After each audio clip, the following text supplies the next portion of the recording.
All right. Hello and welcome. My name is Daniela. I am from the Mathematical Association of Victoria. I'm an education manager there, and I usually handle most of the secondary kind of programs and consulting. I'm joined today by Renee Ladner, who is also from MAV, and she is a consultant there. Some of you may know of Renee. So today's webinar will be on how to run the Maths Talent Quest at your school. So hopefully we'll go through everything you need to know quite comprehensively. This will be and is being recorded, so you can access it later at your own time to if you want any refreshers.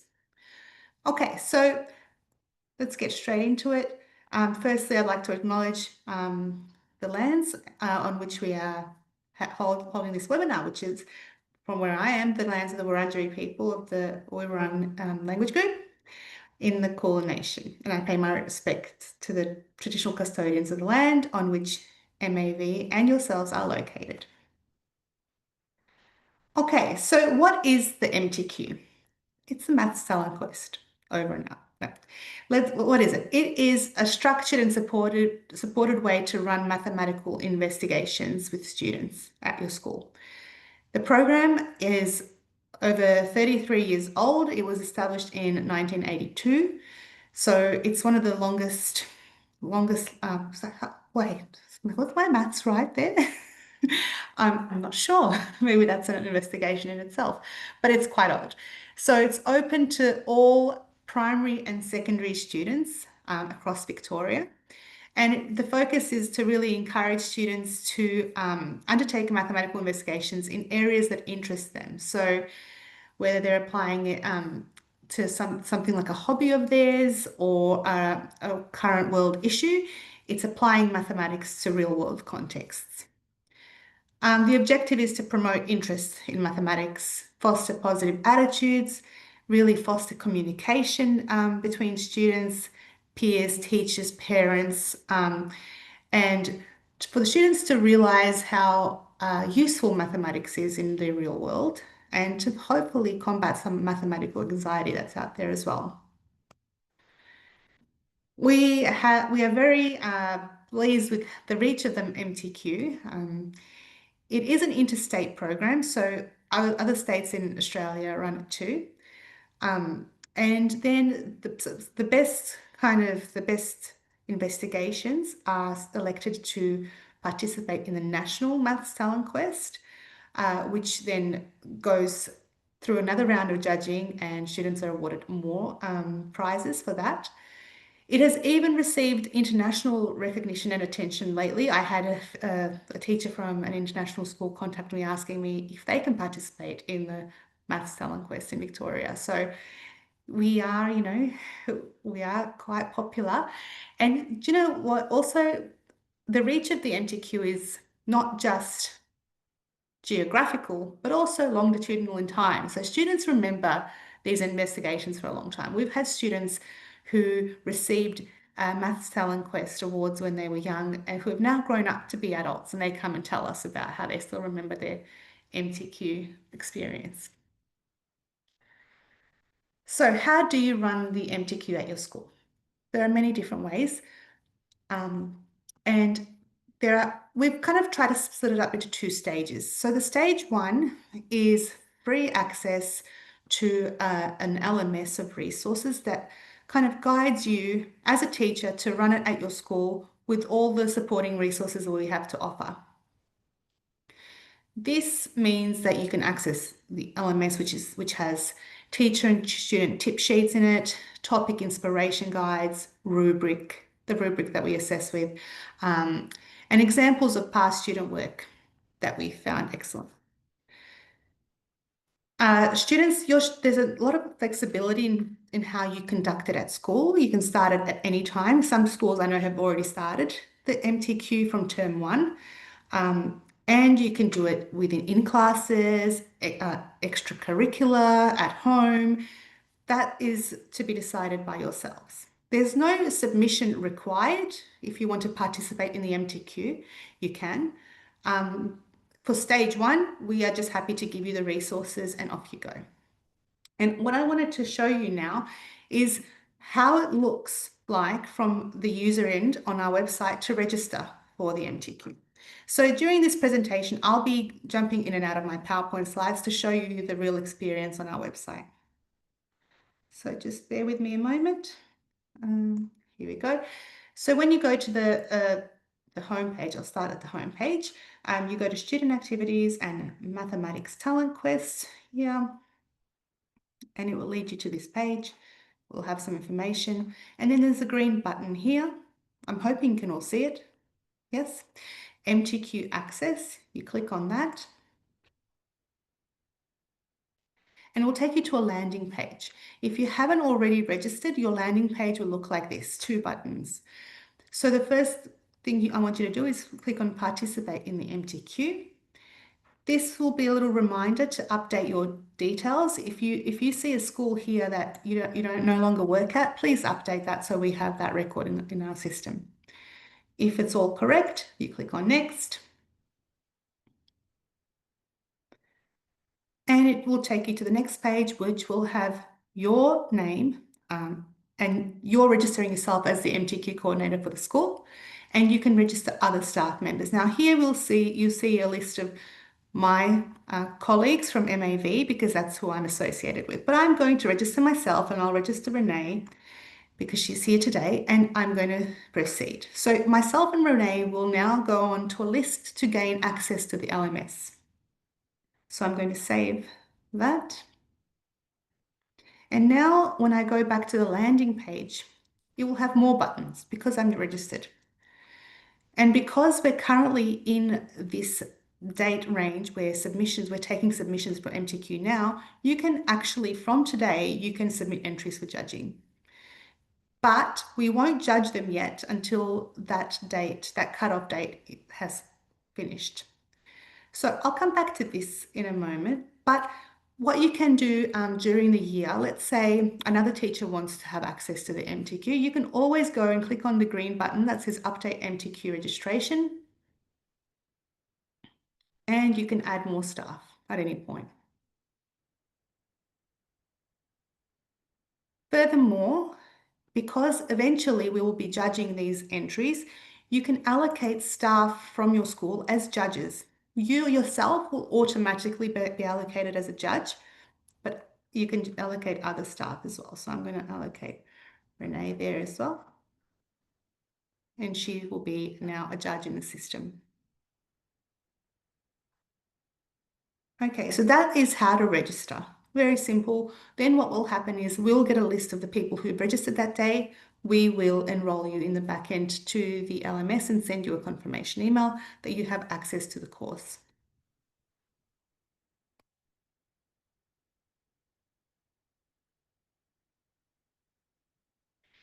So what are the investigation types that you can submit? You can submit individual entries that are single student, group entries that have up to from 2 to 6 students. Now there's a strict maximum of 6 there, and class entries where a whole class participates in an investigation. There is a limit, so each school can submit up to 6 individual entries, 6 group entries, and 6 class entries per year level. So you can submit more across year levels. Usually that limit is not an issue for us.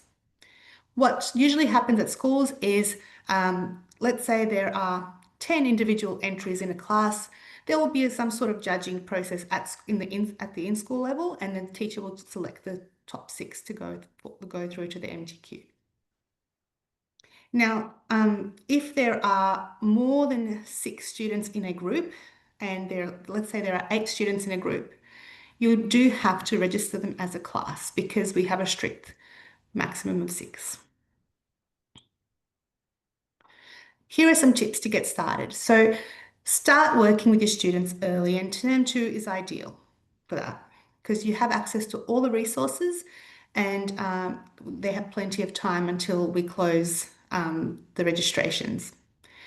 So share all the resources with your students, share the tip sheets, but most especially share the MTQ rubric. We have found when students really follow the rubric and know how they're being judged, they're better able to put together an investigation that suits what the MTQ is looking for. But it also helps them understand what a mathematical investigation values. Students, especially if they've not done similar investigations in the past, students may need some ideas and inspiration from you. Have a brainstorming session. Ask them about their interests, hobbies, topics of enjoyment. Consider the current national or global issues. Um, and there's also a document we created with 100 inspiring titles. Feel free to share that with them. They can even choose to do exactly the same title as someone else. That's fine. Really set a deadline for the students so that they know what date they're working towards, and hopefully that deadline is at least a few days before our deadline, so that if there are any technical issues uploading projects or anything like that, we can sort them out on time. We do encourage that you run some sort of student or peer assessment at your school as well to help students, evaluate their own work and work of others, and also to do some sort of school-based judging if you like. It's really good professional development. The next question we get asked is then, how do I submit investigations for judging? We have developed an MTQ portal and we've been refining it over the years, and I'll just show you now how that looks. But just this is a few pieces of information for this. So once you decide to actually submit entries for judging, you're entering stage 2 of the MTQ.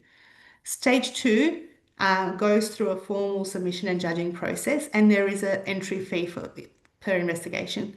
This year, it's $50 for MAV member schools and $62.50 for non-member schools, same as last year. We require the teacher to submit student projects and not parents or students themselves. And also teachers, if your school is submitting projects for the MTQ, you will also have an expectation that you're judging projects for the MTQ from other schools. You're expected to judge approximately twice the number of entries that you've submitted. And each investigation should not take more than half an hour to judge. In fact, most take about 15 minutes. If you're finding that it's taking over 30 minutes, you can stop and make a note that this investigation was too lengthy and therefore could not be judged within the time frame. Because part of the criteria for submission is that each project needs to be able to be judged within half an hour. All right, so let's have a look at that process now. So the process of submitting an entry. So we're back on the website and we're on our MTQ landing page. Again, that's accessed by clicking that green button. And we want to submit an entry for judging. Hopefully this is quite user-friendly. We've tried to improve it every year. So we're going to add an entry here, and you're going to select the year level and the type of entry, whether it's a class, group, or individual. And I'm going to choose group actually, because that's an interesting one later on, and the title. And here you might want to make a comment about how the student has grown in your observation while they have done this Maths Talent Quest investigation. This student growth sentence or paragraph that you write here will then be added to their certificates later on. So it might be a nice little personalized message you want to write to your student. And then you will upload the investigation. 1 second.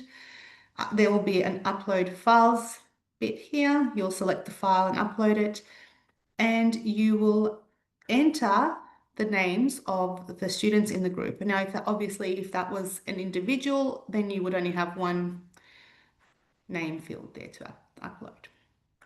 So let's say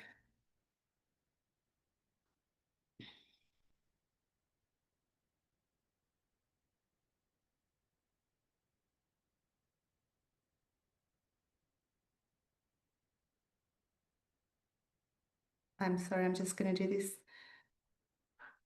this way, and next.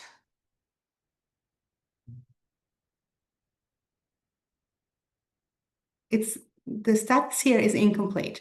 Now it won't change to complete until you finish the process and paid for it. So Let me see, what have I done? Oh, it's not saved my names. So we're learning from me.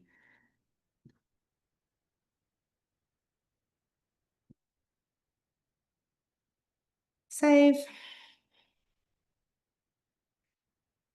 And what have I done wrong here? Oh, now I've got to upload the file properly. I'm not doing something right because I'm under time pressure, but you get the point. So you can return to menu, and until you have successfully completed that investigation, you will get a little yellow comment box here saying that you have an incomplete registration.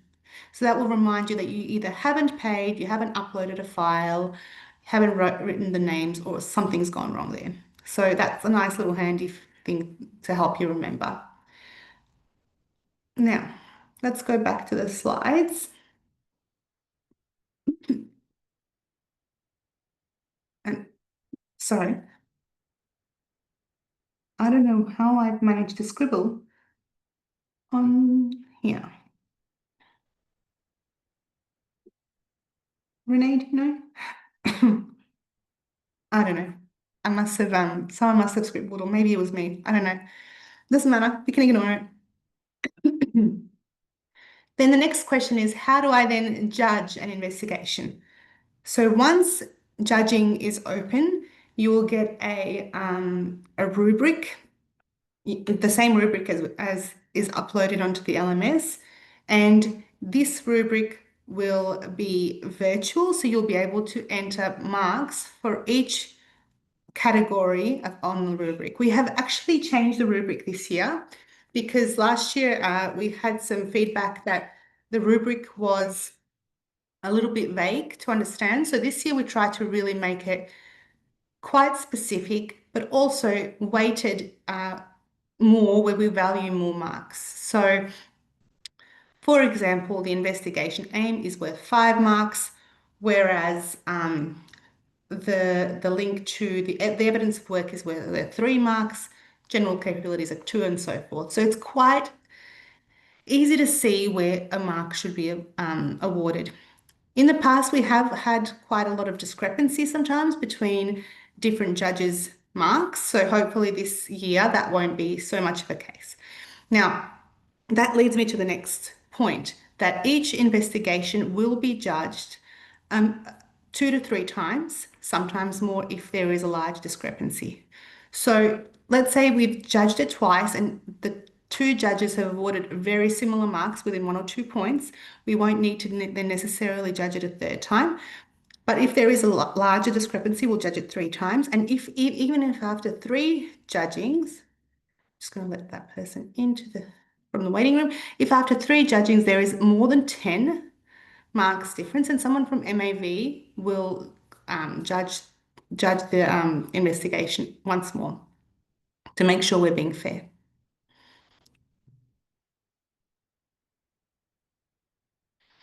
Okay, so what I thought we could do is have a look at an example investigation and have a look at the rubric and how we might go through judging. So here's one I prepared earlier, and here's a rubric I've pre-assessed as well. Now, this investigation is by a grade 4 student, and so 2 grade 4 students, and they did an MTQ project on comparative analysis of carbon emission in our families. And when you're judging, keep in mind the year level and the age of the students as well. Okay, so we have a look, and we won't spend nearly as much time as you normally would on judging this, by the way, today. But they started off with why this topic is important to us, and that gives them 1 mark for justifying the selection of the topic.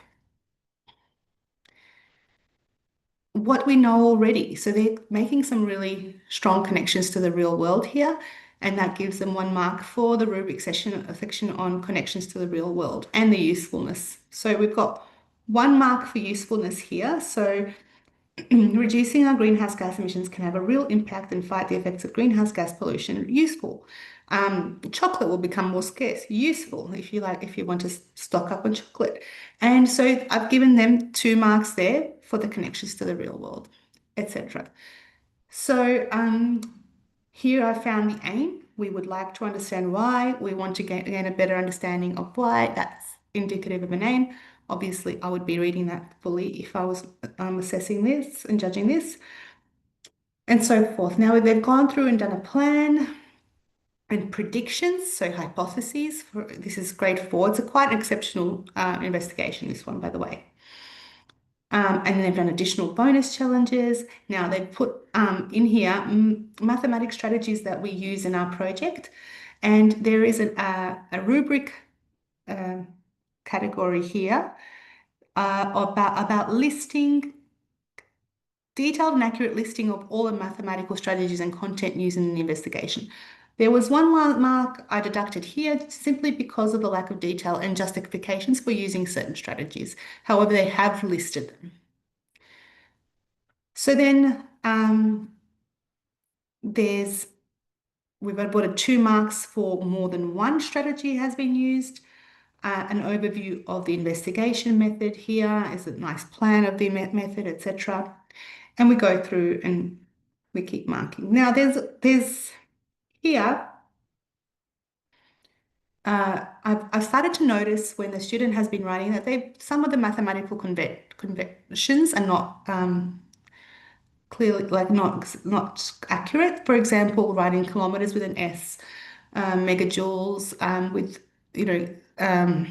not in capitals there, kiloliters, etc. So I'm just keeping that in mind. Maybe I won't deduct a whole mark for that if it's only happening every now and then.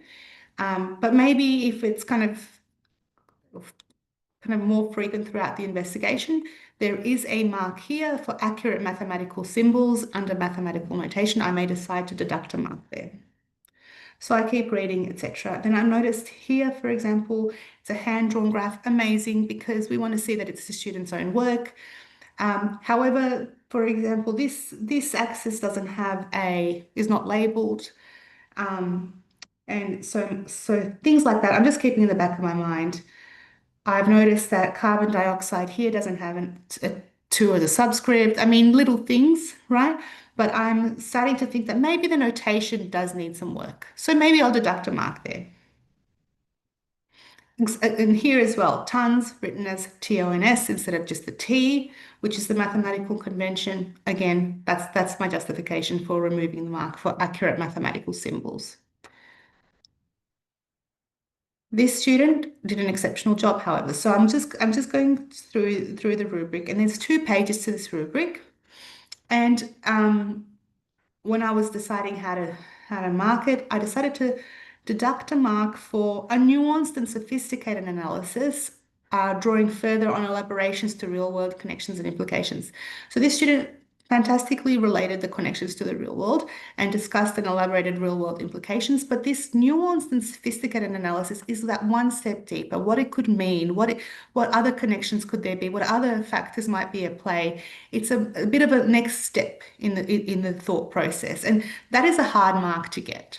So we are not expecting students to get 40 out of 40 or 100% on these rubrics. We are trying to show them that there is still room for growth. And these nuances and sophistications are kind of what even adults lack in their world, in their justification of their arguments, so to speak. So that's a hard mark to get, and should not be just awarded willy-nilly because you like the look of the assignment investigation. Then we've got mathematical tools, and again, it's age-appropriate mathematical tools. So I'm not expecting a student in grade 4 to be using sophisticated technologies, digital technologies, or computer algebra systems, or so it's something like that. So if in this student's case, these students' cases, they've used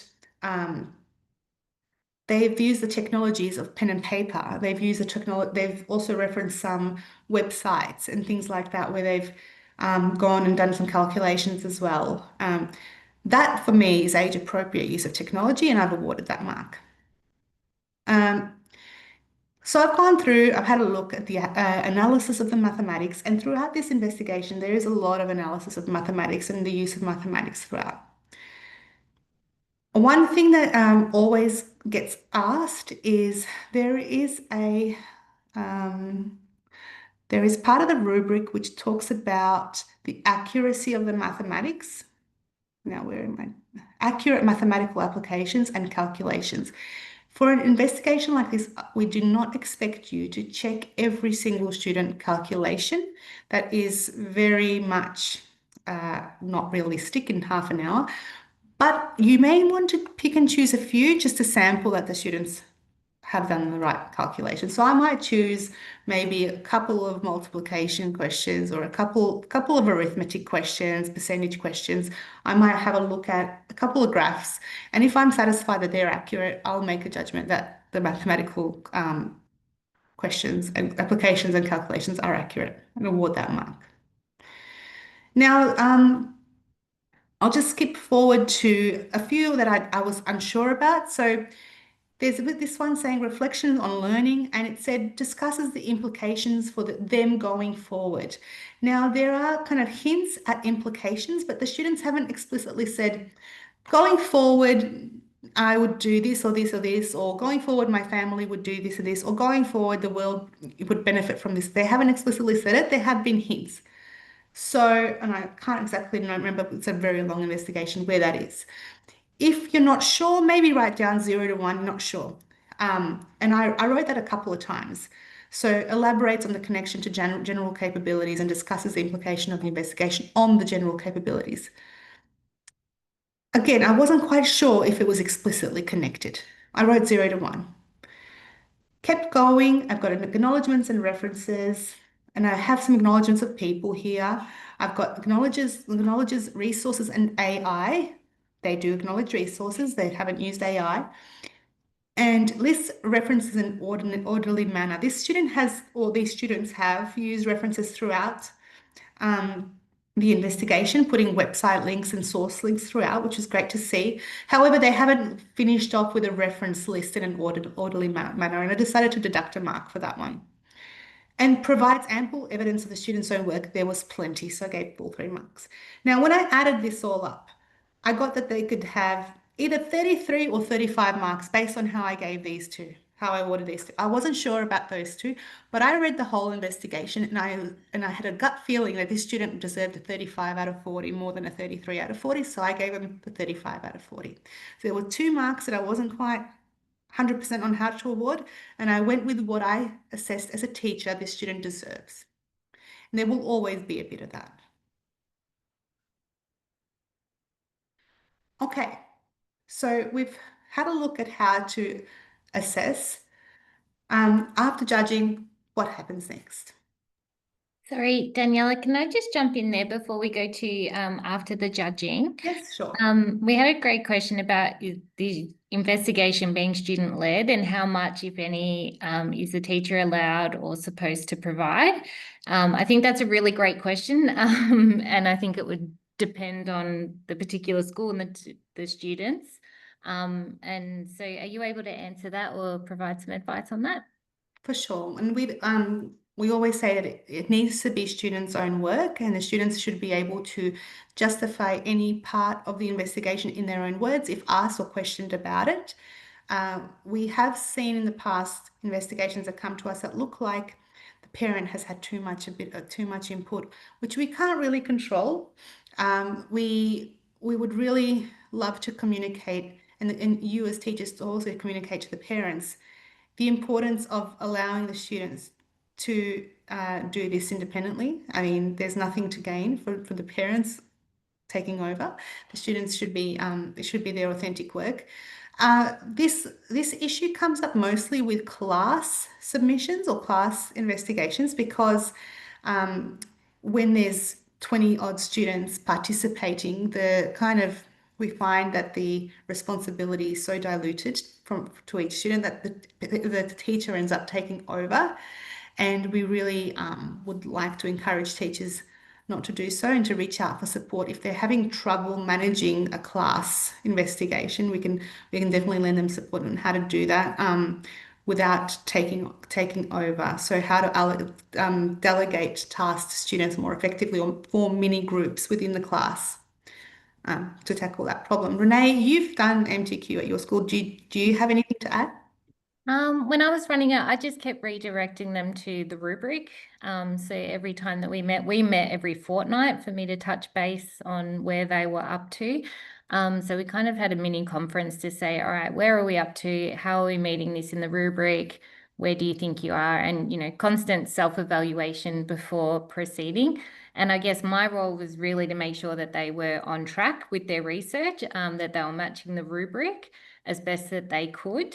And really, my main thing was also how to show them how to put it all together into a slide deck as a group presentation and make sure that that was maintained. So mine was more of a management role than getting involved in the actual investigation.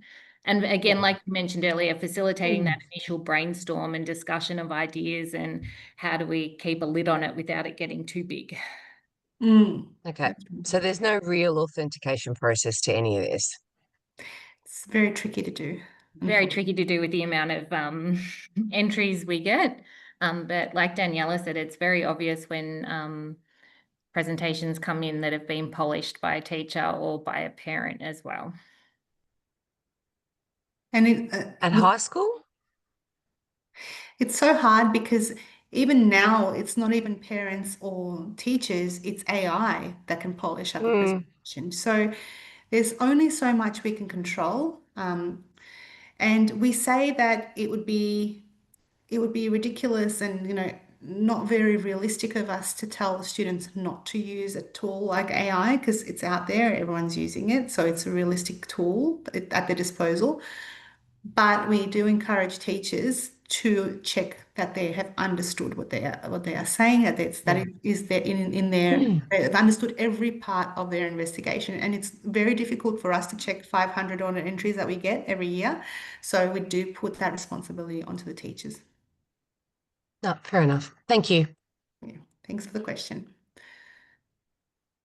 Okay, so after judging, what happens next? If you have been involved in the MTQ in the past, there is a little waiting period after judging where we process all the data, and then we run a ceremony, which is really fun and nice and really great for the students to be acknowledged for their wonderful work. So all students who participate will receive a recognition via a certificate. So students receive a certificate with a participation, credit, distinction, and high distinction. The ceremony itself, we invite all the high distinction students to attend, and parents and teachers can also attend. It is quite a nice affair. Students love it. It's usually held somewhere in a city in a nice hall, and they get their photographs taken, they get their certificate. Some of the students can also be nominated for other special awards from our sponsors, and they can also, like I mentioned earlier, they can be chosen to represent Victoria in the National Maths Talent Quest, which then goes through another round of judging by all the states and affiliates, and then we award the winners with nice trophies. So that's really lovely on the day they receive their trophy. This year, the ceremony will be in October. The venue and date is to be announced, so we are expecting to find out very soon, most likely on the 30th of October. A photo from last year's ceremony. So this was held at RMIT Story Hall, and you can see it's quite a lovely event. And parents are very proud. It's very cute to see. And so students all come up to the stage, they receive their certificate. We also, these trophies here are for the national winners, and then schools that have had many entries and many outstanding entries receive an outstanding school award, which is a nice little plaque they can proudly display at school as well. So what are the key dates for this year? You can find all the key dates on our website. If you look there on the website for MTQ, you'll see these little circles. The pink circle has the calendar, and this year we have the registrations are already open. They opened at the start of term 2, and they opened earlier than we thought. We thought they'd open on the 1st of May, but we opened them a bit earlier. And registrations close on the 1st of August. So you have until the 1st of August to submit entries. And then we will need some time to process those entries before we start the judging process. So from the 8th of August to the 22nd of August, you will see on your portal that you will have the button called judge entries. So you'll then able to go in and judge allocated entries. What the system will do is randomly allocate each school with the algorithm will say assign each school twice the number of entries that they have submitted and try to assign them as best as you can to the same year levels that they submitted. So let's say it's a primary school. Hopefully primary school teachers don't get any secondary entries to submit. And hopefully that the entries, if you've submitted all year 10 entries, hopefully you'll get a lot of year 10, year 9, maybe year VCE entries to judge. We try to do that now because there is a disproportionate number of entries submitted across the year level. Sometimes that's impossible to achieve, but hopefully you won't be getting, a foundation teacher judging a secondary investigation. And if that happens, please do let us know and we'll reallocate it. So the judging then process will be a 2-week roughly process from the 8th to the 22nd of August. During that time, anyone that you have allocated as a judge on the system will have access to all your school's investigations, and you can then internally allocate who judges what. So we don't allocate individuals to be judges to judge certain entries. We allocate the whole school to judge certain entries. So you might go on there and get shocked that you have, 12 entries to judge, whereas that's your whole school's list, not just yours. And then after that, we will collate all the data and all the judging scores, see if there's any discrepancies, judge for the 3rd, 4th, 5th time if we need to, and then finalize the data and send out your invitations to the state award ceremony if your students have gotten the High Distinction Award. If not, you will receive in the mail your certificates. If you have had students receive high distinctions, then you'll receive your certificates for other students on the day, and you'll receive the high distinction certificates on the day as well, obviously. Okay, so I just wanted to answer some frequently asked questions before we get to Q&A. These are the questions that come up quite frequently every year. So can students from different year levels enter the MTQ as a group together? Yes, they can, but they have to be registered through the highest year level of the students. So if a grade 4 and a grade 5 student want to work together, it has to go in as a year 5 entry. What if you have 8 students in the investigation group? Like I mentioned before, in this instance, it can't be classified as a group. It has to go under a class entry. By the way, side note, each entry, whether it's a individual, a class, or a group, or a foundation, or a year 10, they're all judged using exactly the same rubric. And there is a reason for that. And it's because we want students to get used to, from a young age, the same sort of criteria. There's lots of students that have participated in the Maths Talent Quest for years and years, and they know what we value and what they have to work towards. So every year they can improve a little bit from the year before. Of course, when we're looking at an investigation from a grade 3 student compared to a year 10 student, we don't look at the criteria the exact same way. So we are looking at it as at an age appropriate way, like we did before when we looked at that previous investigation before. I was talking about mathematical tools. The expectations for a grade 4 student compared to a year 10 student are different. My students have created a video. How can I enter this?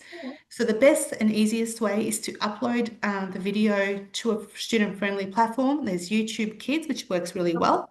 You upload that video to YouTube Kids and then share the link with us via a PDF. So you can upload the PDF with the link of the video.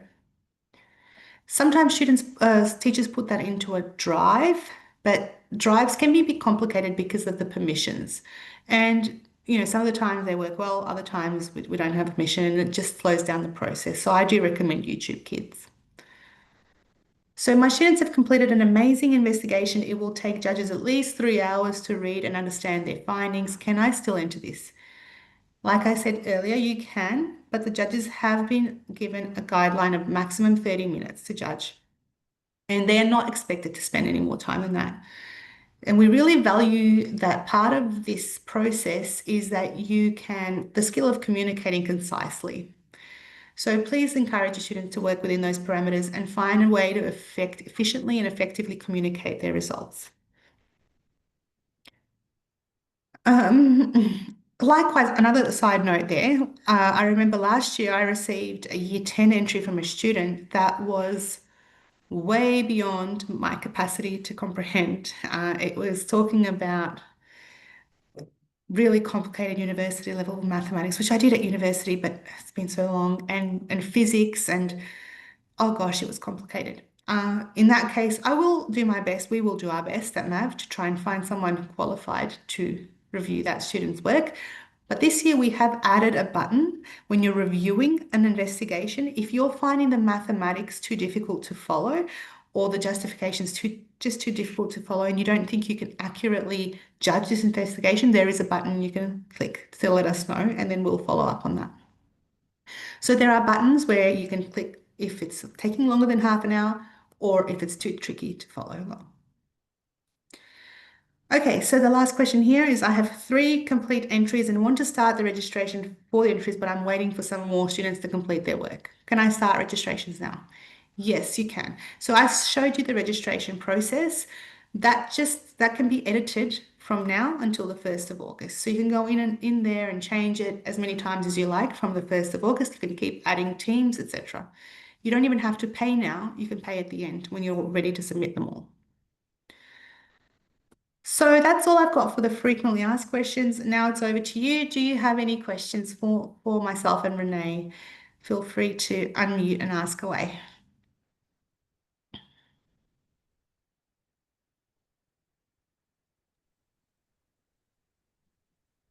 Nothing from my end, thanks. Thanks, Jesse. One more thing that I just remembered, can you, if you're a homeschool school, can you register? Yes, you can. So if it's just parents, no, we ask the parents go through the school. A parent cannot register their students for the MTQ. However, if you are a registered homeschool, then yes, you can.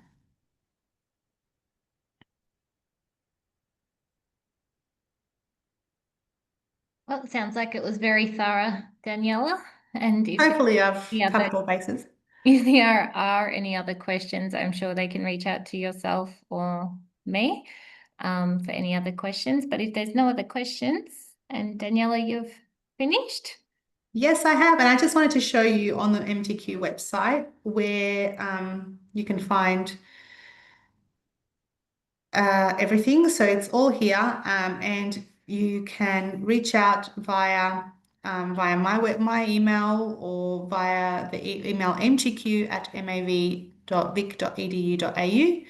And I'll pop that email address up on here. I thought it was there. So I'll pop that up on here after this session and you'll be able to access me that way. Thank you, everyone. Thanks for coming tonight. And hopefully you've now got a better understanding of how the MTQ works. Bye-bye. Great. Thanks, Thanks, Daniela. appreciate it. Bye-bye.